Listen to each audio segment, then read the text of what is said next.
বলে আমার যে প্রভু আরাধ্যদেব তিনি গৌরাঙ্গ রূপে ফাল্গুনী পূর্ণিমাতে এই ধামে আসবেন। কোন তিথিতে আসবেন? তার 1 মাস আগে গঙ্গা যাচ্ছিল, বলে 1 মাস বাকি আছে ওই তিথি।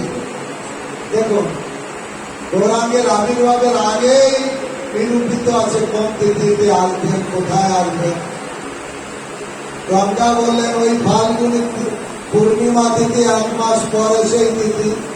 আমি 1 মাস ধরে এখানে থাকবো,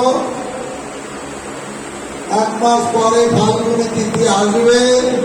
আমি খুব ঘটা করে, খুব আনন্দ করে এই তিথি পালন করব, তারপরে আবার তোমার সঙ্গে যাব। এর থেকে কি প্রমাণ হয়? মহাপ্রভু আবির্ভাবের তিথি মহাপ্রভু আসার পরে হয়েছে না তা আগের থেকে নিরূপিত। ধাম আগের থেকে নিরূপিত।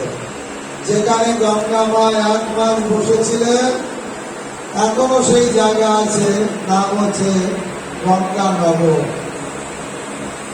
গঙ্গাদাস পণ্ডিত পরবর্তীকালে 500 বছর আগে ওখানে উনি টোল খুলেছেন, সেজন্য নাম হয়েছে গঙ্গা নগর।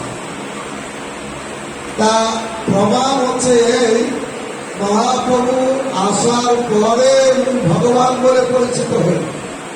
মহাপ্রভু আসার আগের থেকেই তিনি ভগবান। আরো প্রমাণ আছে রত্নদ্বীপে সুবর্ণ বিহারে, যেখানে সুবর্ণ সেন রাজা কোন যুগে রাজত্ব করছিলেন? সত্যযুগে। নারদ মুনি এসে জিজ্ঞাসা করলেন, রাজা কেমন আছেন? রাজা বললেন, ভালোই আছে, ভোগ সুখে খুব আনন্দে আছে।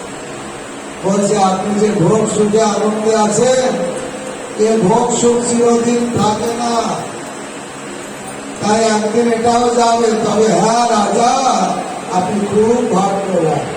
কেন ভাগ্যবান আমি?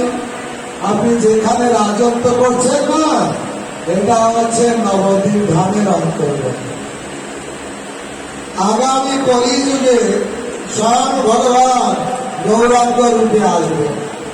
এই গৌরাঙ্গ রূপে যে ভগবান আসবেন তিনি হচ্ছে স্বয়ং ভগবান, স্বয়ং কৃষ্ণ গৌরাঙ্গ রূপে আসবেন।